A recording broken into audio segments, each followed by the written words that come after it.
Hai teman-teman, perkenalkan nama saya Yosefina Aritonang. Saya peserta Latsar tahun 2022, Angkatan 8, Kelompok 4. Untuk learning journal yang pertama, saya akan membahas tentang wawasan kebangsaan dan nilai-nilai bela negara. Namun, sebelumnya saya informasikan bahwa untuk hari ini, tanggal 19 Juli 2022 adalah pertemuan pertama, yaitu untuk membahas agenda pertama bersama dengan Bapak Ahmad Fauzi Batubara, SAP MPA. Sebelum memulai agenda yang pertama, kami para peserta Latsar diperkenankan untuk memperkenalkan diri. Setelah perkenalan, baru masuk ke agenda yang pertama. Namun sebelumnya, saya ingin menanyakan apakah teman-teman sudah mengetahui apa arti dari metode belajar sinkronus? Metode sinkronus adalah metode pembelajaran langsung melalui tatap muka dengan menggunakan media virtual seperti Zoom Meeting, Skype, dan lain-lain.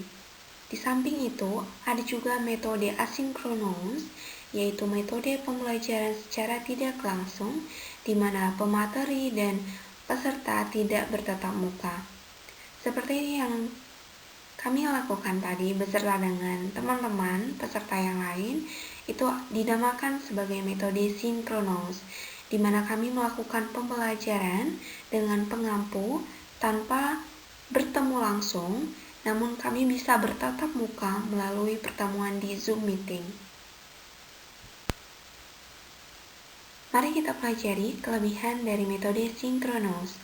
Kelebihannya, yang pertama, keaktifan dalam belajar dapat dilihat langsung. Kemudian, lebih aktif dalam diskusi maupun presentasi dalam Zoom Meeting.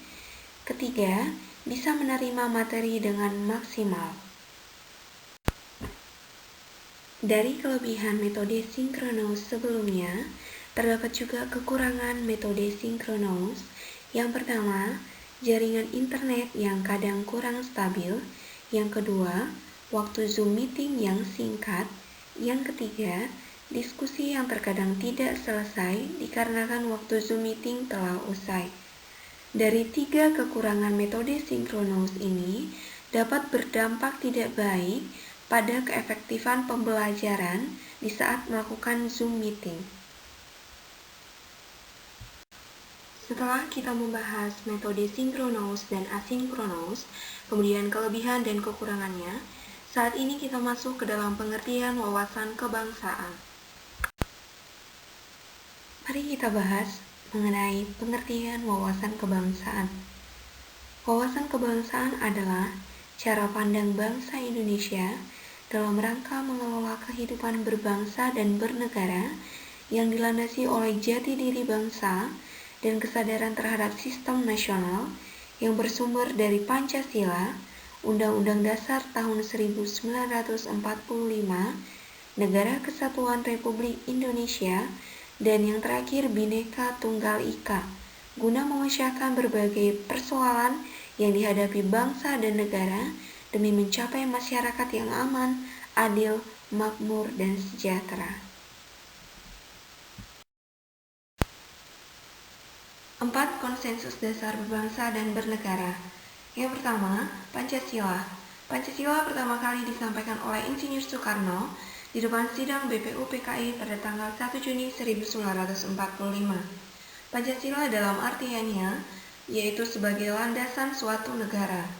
Untuk fungsinya, Pancasila sebagai ideologi nasional, sebagai pandangan hidup bangsa, sebagai perekat atau pemersatu bangsa, dan sebagai wawasan pokok bangsa Indonesia untuk mencapai cita-cita nasional. Yang kedua, Undang-Undang Dasar 1945.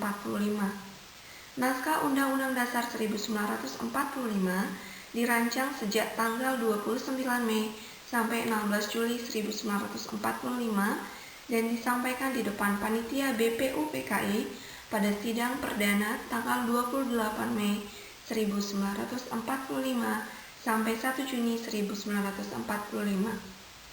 Setelah dihasilkan sebuah rancangan Undang-Undang Dasar, kemudian berkas diajukan ke Panitia Persiapan Kemerdekaan Indonesia dan diperiksa ulang. Pada tanggal 22 Juni 1945, dibentuklah Panitia 9 dari ke-38 anggota BPUPKI, di mana tugasnya untuk merancang sebuah rumusan pembukaan yang disebut Piagam Jakarta. Yang ketiga, Bhinneka Tunggal Ika. Untuk istilah Bhinneka Tunggal Ika sudah sering kita dengar, di mana banyaknya perbedaan, namun hakikatnya adalah satu. Sama seperti Indonesia, di mana di Indonesia memiliki keanekaragaman agama, kepercayaan di kalangan masyarakat, namun kita tetap satu.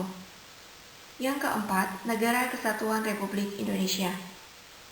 Secara tidak langsung, keberadaan Negara Republik Indonesia tidak dapat dipisahkan dari peristiwa proklamasi kemerdekaan 17 Agustus 1945. Jika ditinjau dari sudut hukum tata negara, Negara Kesatuan Republik Indonesia belumlah sempurna sebagai suatu negara. Oleh karena itu, PPKI melengkapi persyaratan berdirinya negara, yaitu berupa pemerintah yang berdaulat dengan mengangkat presiden dan wakil presiden. Kita masuk ke topik selanjutnya, yaitu nilai-nilai bela negara. Apakah kita sudah mengetahui apa saja nilai-nilai bela negara tersebut? Sebelum kita ke nilai-nilai bela negara, mari kita pahami untuk pengertian bela negara. Bela negara adalah tekad, perilaku, dan sikap warga negara yang dilakukan secara menyeluruh, teratur, dan terpadu, serta dijiwai oleh kecintaan kepada Negara Kesatuan Republik Indonesia, kesadaran berbangsa dan bernegara Indonesia, serta mempunyai keyakinan atas kesaktian Pancasila berdasarkan Pancasila dan Undang-Undang Dasar 1945 dalam menjamin kelangsungan atau eksistensi hidup bangsa dan negara. Ada 5 nilai bela negara. Yang pertama, cinta tanah air. Yang kedua, sadar berbangsa dan bernegara. Yang ketiga, yakin akan Pancasila sebagai ideologi negara. Yang keempat, rela berkorban untuk bangsa dan negara. Yang kelima, memiliki kemampuan awal bela negara. Terima kasih teman-teman sudah mendengarkan penjelasan mengenai wawasan kebangsaan dan nilai-nilai bela negara. Sekian penjelasan dari saya. Terima kasih sudah menonton.